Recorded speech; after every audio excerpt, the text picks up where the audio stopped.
Mga kapatid, Cheryl Cosim po. Public service lamang po, paalala, dahil malapit na po at panahon na ng annual income tax return filing and payment.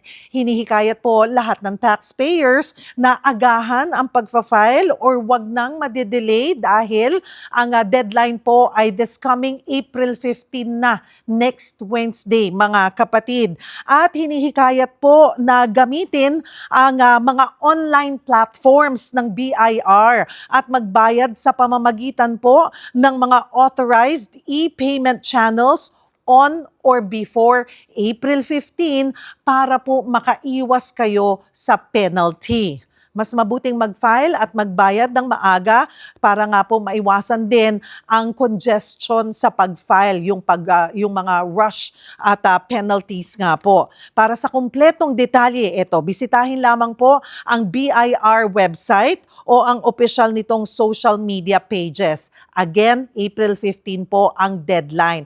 At fully online na po ang pagpa-file ng ating ITR. Pero kung magka-problema po kayo, maaari kayong pumunta sa mga opisina po ng BIR.